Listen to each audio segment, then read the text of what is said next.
Hello. My name is Barry. Hello. My name is Barry Kawakami, class of 1995. Right. I guess, one of the best programs that I think that probably started out of, the Baldwin Theater Guild was the Performing Arts Learning Center. That actually went out to all of the feeder schools here in Maui County, at Baldwin High School.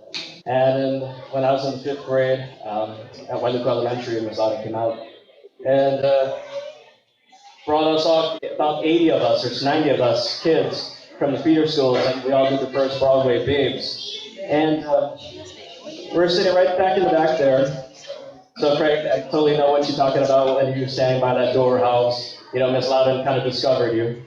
So I was like standing over there one day, and we're doing South Pacific, and all of a sudden Miss Loudon was like, come here, come here. And I was like this little shy little Japanese kid with little rice bowl haircut.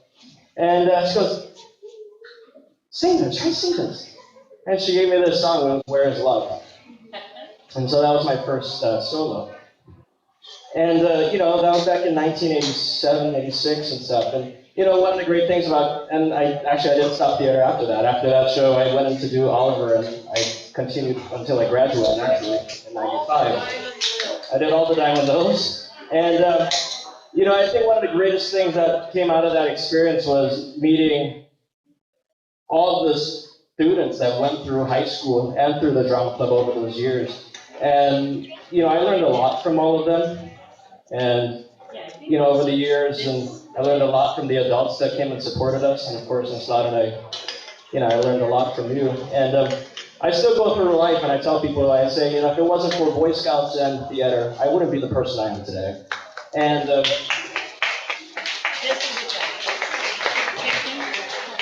one of the things that's great about this theater is that we do have adults that come back. We do have people in the community that support this theater and theater in the community. And it's one of the greatest things that I think, when I was in high school and when I was, back then, how excited I was to see some of the older students come back and actually meet with some of the younger students. And how excited I was to see Robbie Pygott, Eric Gilliam. It's like, I had my first kiss actually with Krista Pygott. No French kissing though. Sorry, whoever that was. It was just a peck on the cheek, so I did have my first kiss on stage. But yeah, one of the greatest things was having all these adults and all these people that come to the theater. And, Miss Loudon, you're like my second mom to me because I was with you for so long. And you practically raised me here in this theater. And I see a lot of faces that pretty much raised me too. Some of the other students. And but I really encourage everyone, to really come back and support the theater and be that adult that will carry on the torch for the next generation to do Diamond Little. That will carry on the torch to become the next, Linda Carnevale and, Miss Loudon, and, come back and support the theater. We're all here in Maui. And one of the greatest things is to come and support the kids. And, because that's the thing that I remember, is the older kids coming back to support me when I was a young kid. And I really appreciated that. So this is, a house for everybody. And Miss Loudon, Ms. Takahashi, thank you so much for, giving me a place to be myself and a place to kind of grow up. And, like everyone said, it's like I've taken all the memories and all the experiences that I've had here into my life. And I still think of the world as a stage. And we're all the actors. And, we're all here to do our part. So, thank you so much. That was beautiful, Barry. We could pour our hearts all out all night. Sorry, I'm Chris Kepler, class of 1990. But it started with little quick stories about Miss Loudon. And Craig got up here and talked about how he kind of started from, or she started from nothing here. And so many of us owe so much to Linda, me particularly, Linda. Thinking back to just being a boy, and without the two of you, I wouldn't be doing what I'm doing today. And many of us have livelihoods based on what we learned through the two of you. But the story that I remember the most, it was my freshman year, and they're like, "Come check this out." You know, I was kind of on the fringe. I was a soccer player, and I wasn't sure. I had done some theater with you, but I wasn't sure how deep I was going to get here. And I heard about these Saturday workshops, and it was like, okay, I'll check out a Saturday workshop. And I think it was me and Matt Jordan, I'm pretty sure. She gave us a hammer and said, take that thing apart. We need the wood for something else.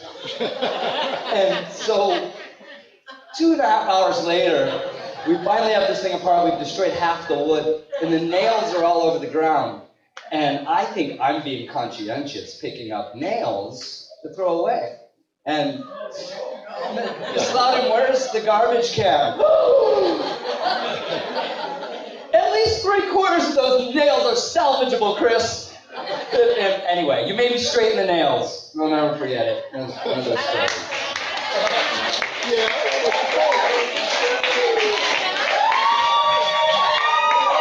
All right. They've given me the microphone now. All right. Well, I have a confession to make. My confession is that I did not go to Baldwin School. I actually went to... Anyway, but I spent many a lovely afternoon running away from Melbourne High to come here to do theater. So I always had permission, though. Anyway, from the note that was in my purse, that was from a long time ago. Anyway, so in fact, I think we shared the note, didn't we? Be like, yeah, okay, cool. Anyway, my story is this, and it didn't happen in high school. I was really honored and blessed to be able to come back and work with Miss Loudon here, not on the stage, but behind scenes. I was able to do vocal direction and musical direction, and the last years here, I was able to do shows with her. And this actually sort of involves Mrs. Takahashi too, because we were doing Joseph and the Amazing Technicolor Dreamcoat, and we had gotten this grant. We were doing it over. It wasn't a grant, excuse me. It was from we'd gotten Ariel had given us money to do this play over at the MAC, and so we were over there. We had moved everything over there. We'd gotten in there on Monday and taken everything over there. And you know how we all know how that is. And Wednesday, so this was on Monday. Wednesday was the end of the quarter. Now, the next day, Thursday, was the beginning of the new quarter. Well, Mrs. Takahashi, bless her heart, love her. She had gotten this great idea that, hey, why don't you come and teach voice here at Baldwin? It'll be awesome. You'll come and you'll teach a class. It'll be fabulous. Great. Okay, and then I'm like, okay, yeah. I've never taught before, but okay, sure. Yeah, well, okay, so this was Monday, right? I said Monday. Okay, Wednesday's the end of the quarter. We've moved in Monday. Wednesday, now by Wednesday, we've been into rehearsals and we have our dress rehearsal the next day. And I was starting to do this too. And at the end of this rehearsal, I said to Ms. Loudon, okay, so Mrs. Takahashi asked if I'd start teaching this class, this voice class. And it's supposed to start tomorrow. And I have no idea what to do, and I don't know what to do. Oh my gosh! And she just very calmly looked at me and she put her hand on my shoulder. And she said, honey, you just have to love them. They'll get the point eventually. And that is my story, because that has been, ever since, every time I walk into a classroom now, that's what I think of. Just love them, because they'll get the point eventually. And I think we all did. I think that's why we're here tonight, because we all got the point. So thank you, guys. Thank you so much.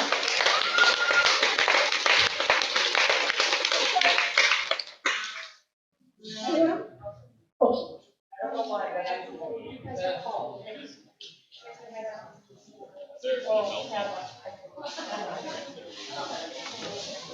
Loudon, I have a microphone.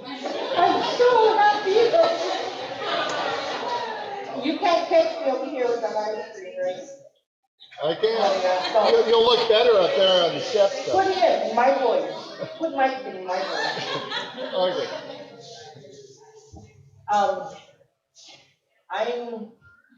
I'm Iris. That time was Yoshioka. I graduated in, sorry. They don't know. Somebody don't know when I graduated. They keep asking. Well, I graduated in 1975. And while I was here, I have to say, I'm so glad that there's home for the Theater Guild, because I've seen 3 drama rooms in my time here. And I only was here for 4 years. 4 years, 3 drama rooms. And, you know, if I was kind of lost coming to Baldwin High School, like everybody else, little freshman. And then somehow I got in touch with Miss Rowley, and I felt where I belonged. So I started visiting her class, and the counselor was getting sick and tired of me. I think I have 15 excuses of how to take your drama classes throughout the years. Teachers, they study hard, help you with the props or sewing. Yeah, you know, I found every excuse. I had to bribe them, I had to tell them with kindness, I made good friends with them, just so I could be in that room.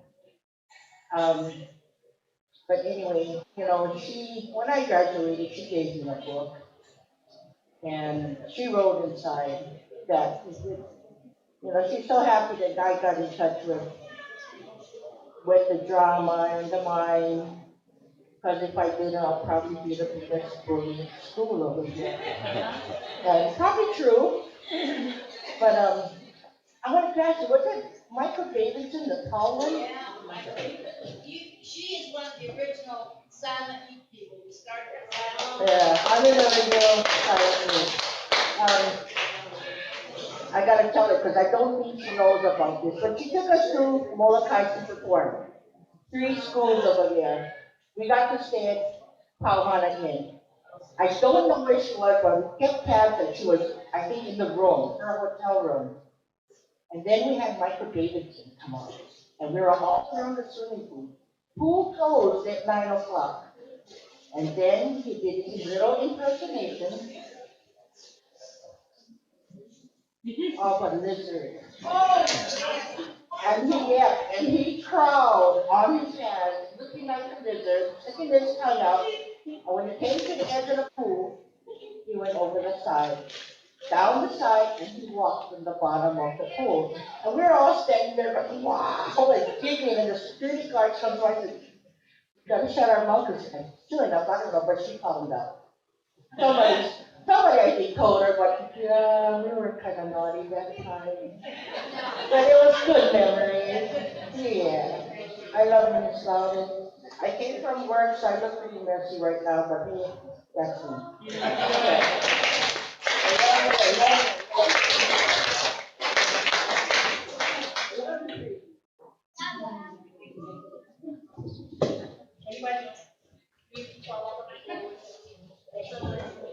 Hi, my name is Dan Hayes, and I wasn't a Baldwin student, but I was invited to come to the island here in 1992 to work in EL, and I see a lot of old faces that I haven't seen in a long time, and some new faces. I ended up marrying a Paia girl, and the one thing that strikes me about Baldwin is it never closes. I would be coming by to pick up scenery at 11 o'clock at night, and there'd be something going on. And I'd drop something off at 6 in the morning, and the same people would be here. But what occurs to me about, what I'm witnessing today, and the same thing I witnessed when I came in 91, is how rare what you have is. How special what you have is. I mean, it permeates this whole island. It permeates the Northwest, the people that I meet there when I say Baldwin, and they resonate with that. And especially in the theater community, in the singing community, in the dance community, and beyond. There's something here that I don't find that anywhere else. And it goes to the root of what Sue has imparted, what Linda has imparted, and what everyone in this room has taken, Linda as well, and brought with you. And I just think that's something, from an outside point of view, that I think is worth celebrating. So thank you for that.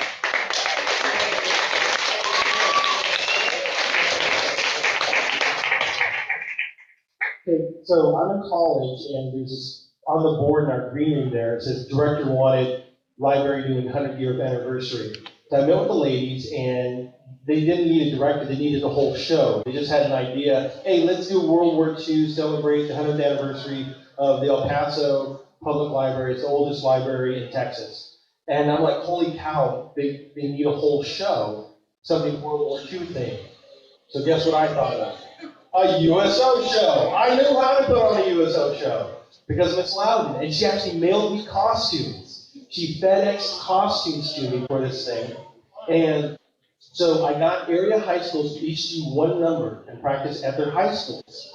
And then I got all my theater friends to play Abbott and Costello, and we did the whole thing. We did the NBC radio show around the world. We had Betty Grable with the gas mask on and taking it off and everything. And in 3 days in a rehearsal space, strung all these dance numbers together, and we turned it into a USO show. 400 people showed up for it. And afterwards, one of the teachers, dance teachers, came up to me. She thanked me. And she says, this is amazing what you did. I said, oh, no. I said, the kids are great. They did it. She says, oh, you don't understand. Because I had kids from prep school, and I had kids from the barrio. And they were all hanging out together for 3 days. And they saw there was no difference between them. And when we brought them to the university, she said, they were asking me, what is this place? She goes, this is the University of El Paso. This is your university. You can go here.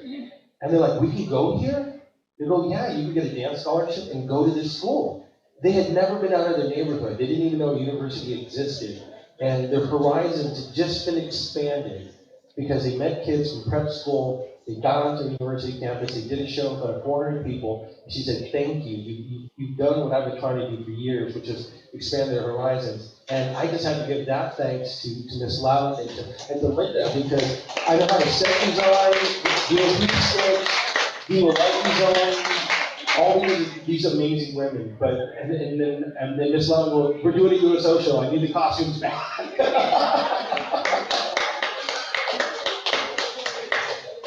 I'll tell 2 stories.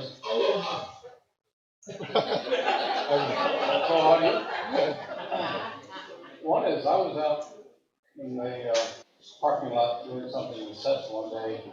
Somebody came from the principal's office with a new student, and I only overheard what was going on.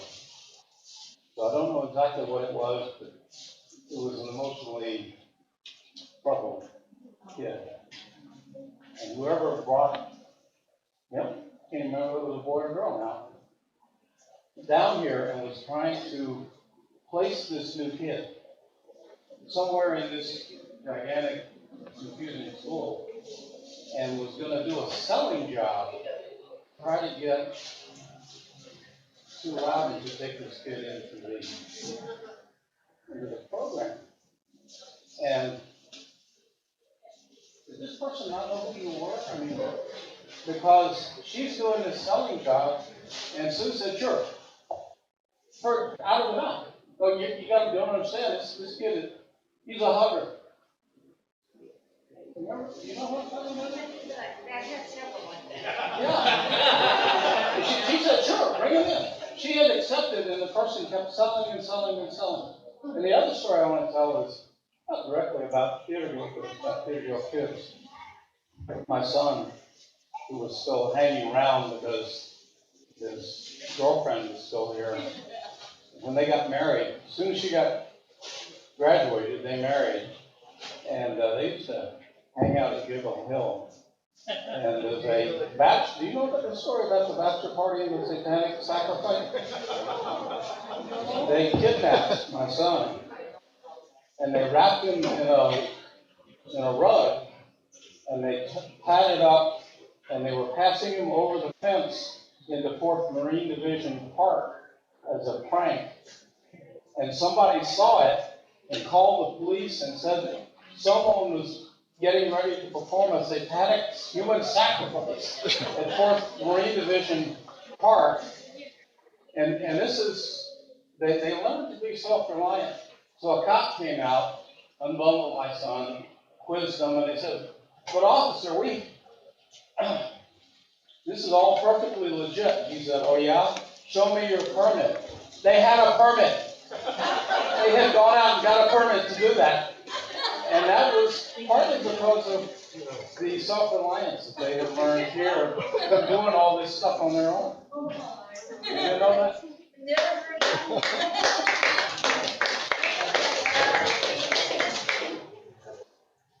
Well, I was not in the spotlight that much. I was in 84, 85, and I had a lot of small parts in Vanderbilt and USO shows, and my friend over there, Kim, who was my partner in crime, with Allison and Jim and all that, we often shared identities, and sometimes people got me, confused with Amy Gilliam, because we both called the girls the hair and all that stuff, until we figured out she really could sing. And I really can't. But one of the things that I learned, the years that I was here with you, was I learned these USO shop songs. And now what I do is I take care of a lot of veterans. And I sing these songs to them, and they want to know why I know those songs. And I sing them. There's Nancy over there, I feel like you would you. I'm sure they asked me, how do you know all these songs? And I said, well, I did theater and when I was in high school, and those songs. I couldn't remember certain things on my SATs or my board for my nursing, but by gosh, I can remember those songs. And I remember you.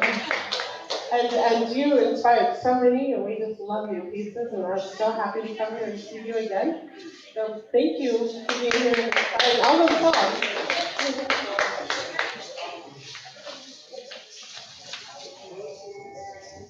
Hi, I'm Bonnie Kruger. My kids went here, and I also went to the whole time they were here.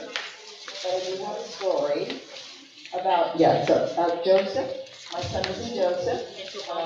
One day I was home in the evening, and my other son, who's also in Joseph, came up to me and said, "They're going to kidnap Nathaniel tonight. I just want you to know, so you don't get upset." And I go, "What?" In about 15 minutes, they're going to kidnap Nathaniel. So I'm like, "What are you talking about?" About 15 minutes later, he was out. Someone had given him a ride home, and the car came up, and then we hear this screaming, loud screaming. And it was Nathaniel, and I knew that and I walked down there and I go, "What are you doing?" And they had, the kids that were in Joseph had all put on, they went to Kmart and bought nylon stockings, they put them on, and they planned it so that when he came home, they were gonna jump him, which they did, to take him out into the woods, into the cane field, which they never got to do because I walked out there and I started going, "What are you guys doing? You're causing a commotion." Anyway, and I looked at Nathaniel, who was freaking out, thought he was being kidnapped, and said, "These are your friends." Anyway, it dawned on him, and the police did come. And yeah, so those are all the kids. I know. You know, I was sitting down there and I kept looking down here at this guy with the green shirt on, and I thought, Donnie Allen is sitting there so quietly. Why? Is he trying to hide or something? Don't you want your wife to know all the mischief you got into during high school time? No? You know, I do remember you and Dan Lowenthal doing your Laurel and Hardy. And that was so fun. And if we could have got Ben to do it, you know, it would have been great fun. You know, I know that he showed up, you know, as a matter of fact, his dad is Phil Lowenthal, who's, you know, my husband always said, if I ever get into trouble, I'll call him Phil Lowenthal to get me out. But I was called for jury duty one time, and I knew Phil, and Ben was just there as kind of a sit around kind of a person. And I got called and sat down in the jury box. And then when they come up and do the whatever they call it, all the fancy words, Phil started asking me about Diamond Lil. And we were in the middle of the courtroom, and he said, when was your last Diamond Lil? How many years did you do that? And, how's Miss Loudon? And it's like, where am I, in the Twilight Zone?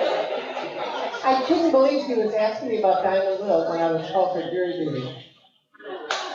Oh, well, that's all good. And I did get picked for the jury. So, oh, well. Next. Wait, I did see Jerry Iding, didn't I? Back there by the famous, there?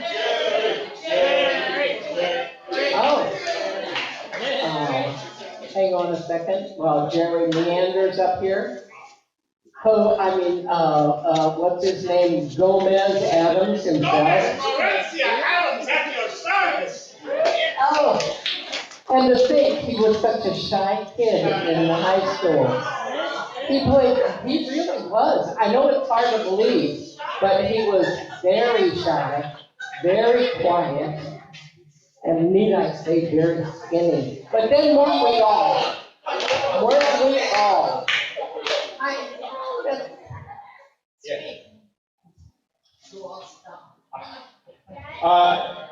Thank you very much. What I remember most vividly was the opportunity I was given by Miss Loudon. Well, first of all, I was one of those kids that came to Maui in 1978 with my family, Howley boy, lived up in Kula, couldn't understand anything it was saying to me. I was just lost in Pidgin and all that stuff, just trying to acclimate.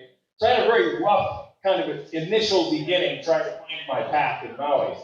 And so when I'd gone to, ninth grade, I'd gone to Kula School and St. Anthony's, and then I met a bunch of crazy kids in Kihei that all were somehow loosely affiliated or about to head to Baldwin High School. And I said, man, I like these guys. These are great people. And so my friend Danny Wilson, he said, come to Baldwin. And I was like, okay, he goes, no, it's fun. There's this place called the Drama Room. You're going to dig it. I'm like, okay. So anyway, I remember walking in the doors there, and I was a little intimidated. I was like, I've heard some stories about theater and drama people, and I'm sort of like, well, whatever, it can't get any worse. So I walk in the door, and Tracy Ash, goes, oh my gosh, you're gorgeous, and stops me cold. He comes bounding across the room, leaps into my arms, and wraps her lips around me, and gives me a big kiss, and says, will you be my boyfriend? And I'm like, I look at Danny, he's like, see? I'm like, sure, she was kidding. But in any event, it was my first eye-opening experience of walking into a world where people were rather uninhibited and open to experience and so forth. And then I remember sitting in class so excited to finally be in a cool spot with all these beautiful girls and cool people, and everybody was just having a great time and sharing. And I felt very at home. And I had this high squeaky voice that I used to employ to try to get girls to like me by just, I can't do it now because my voice changed, but I could be like Fido the Mouse, right? So I could sing these little songs. Well, one day I was trying to impress, and I'm off in the corner, and I start swearing in this voice. And I hear Miss Loudon go, who said that? And I'm like, and I realized, oh my gosh, I've just ruined everything. Why did I swear? I didn't have to swear. I don't know what I was thinking. How could I have been so stupid? And she goes, and everybody pointed at me. And I'm like, yeah, I'm the guy that did it. And I walked up there, and she goes, do that again. I said, so I did this little bit for her, and she's like, all right, read this. She handed me a script, and I'm like, she goes, no, do it in that voice.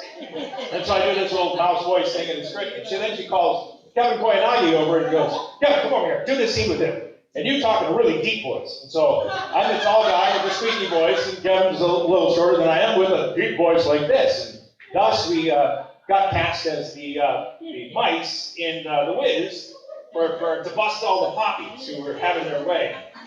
So anyway, I remember coming out on stage and just doing, saying our lines, and just because she had set it up so well for us to be comical, the audience starts laughing. And I just remember that rolling wave of euphoria that washed over me when I realized what we just done had created or elicited this response from people that was very powerful. It was the most magical experience of my life.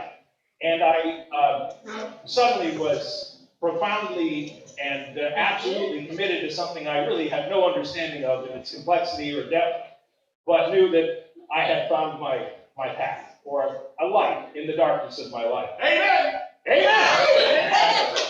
So I say the same unto thee. Amen. Hallelujah. Thank you, Miss Loudon, for opening the door in my life.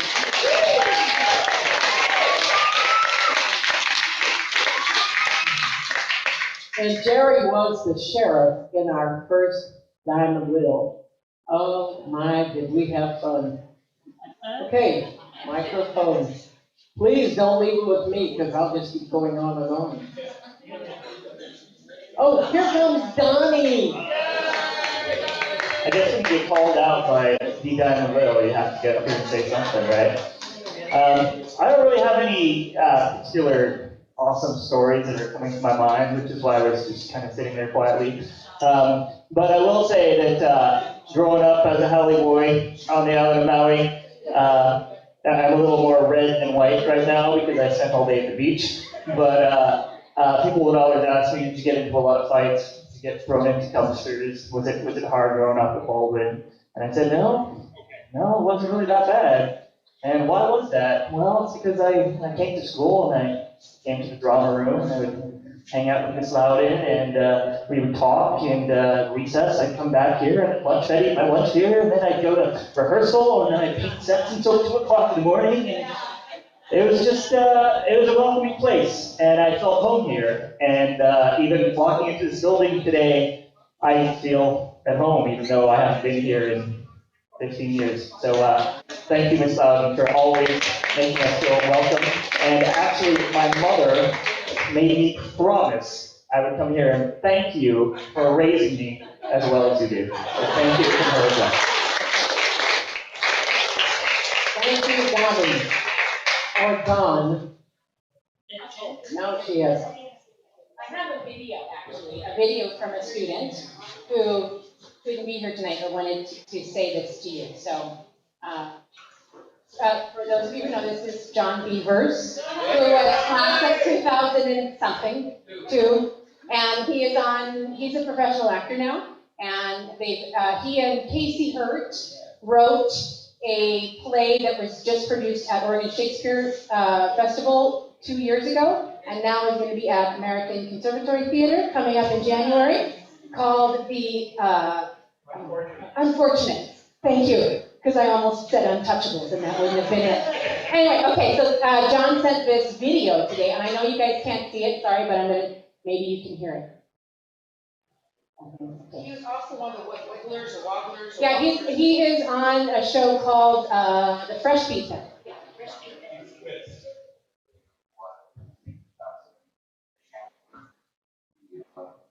And congratulations on 50 years of changing people's lives, because that's really what you've done. I'm one of them. I'm a professional actor, and you're the reason why. I'm not kidding. And I think maybe some days I'm a good person too, and you're a huge part of that. I try to practice graciousness, because holy spirit, sometimes to the top of your lungs. And man, somehow I got through. And I just love you. And I'm so grateful. So have a wonderful, wonderful evening.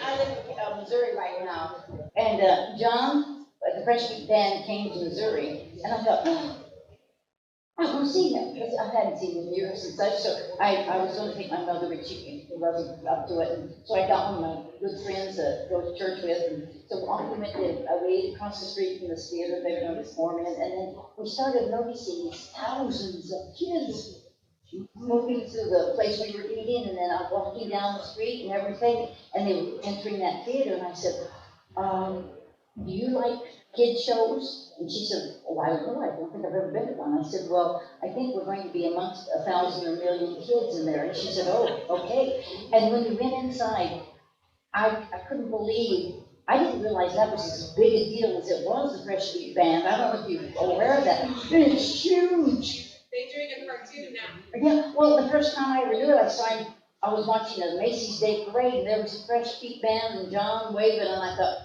oh my, that was my first indication that he is good in real life. I was so impressed and so thrilled. That lady said, boy, I said, that's one of my kids. And she said, I wouldn't say if he'd been bad, but he was wonderful. You know? And she said, wow, he is good, and he really, really is. So he's done himself well. But it was just kind of cool that I didn't go back and see him. I was too shy to do that, but that he was good. Oh, okay, someone take this from me, please. Anyone? Anyone?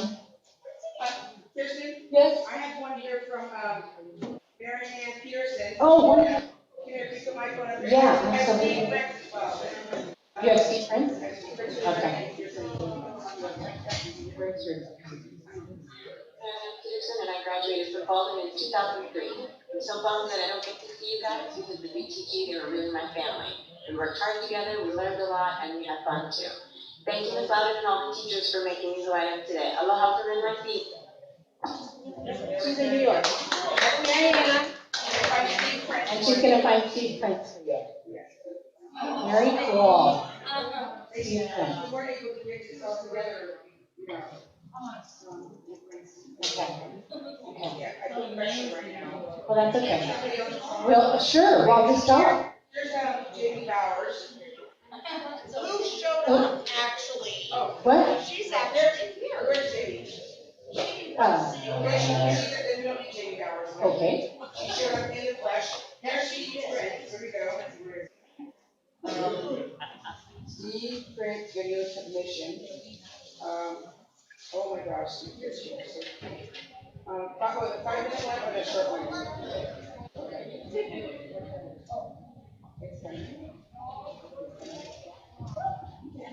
Okay, there's Steve Prince. Oops.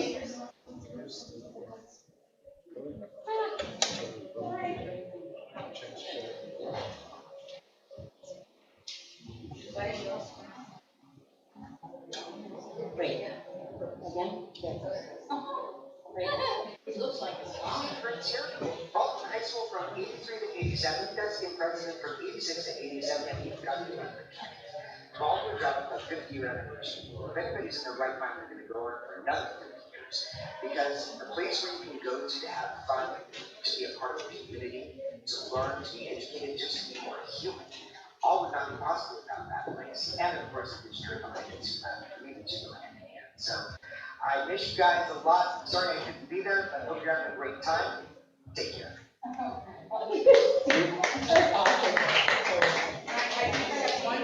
Okay.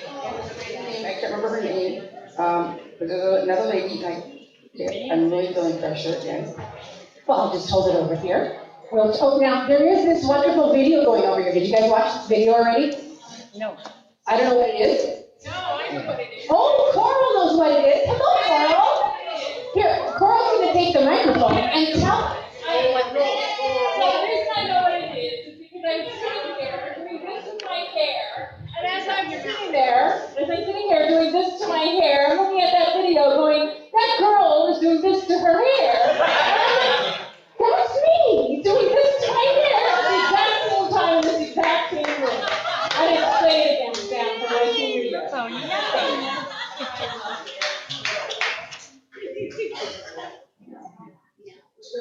Okay, we're still looking. Anyone else have a lovely anecdote or story you'd like to share? Excellent. Hold on. I'm chatting with Kelvin Manalo right now on my phone, and he said he was trying to get the attention of the streamer. So I guess he has something he would like to say. I don't know if there's a method of doing so. Sure, stick his face in the camera here. Let's see how that works. Bring him over here.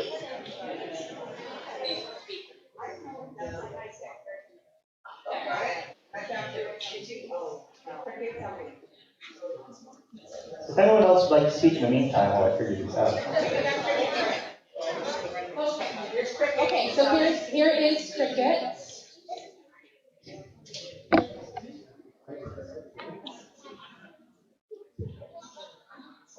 Well, folks, they're showing phone videos, which we can't really show to you, but we'll make sure someday they get on YouTube and embarrass you for all time. So we're going to wrap up the live stream here. It's been an awesome time here at the meet and greet in the Baldwin, whatchamacallit, Loudon Mini Theater, Bar and Auto Shop, Phoenix that rose from the ashes and all of that. Join us Saturday night for the really big shoe. And personally, I'm delighted to see all my old Vagabond Players friends from the 70s and 80s. That was very nice. Okay. Danya Gross-Pig signing off. Okay. Thank you, sure. Okay, anyone else? Microphone.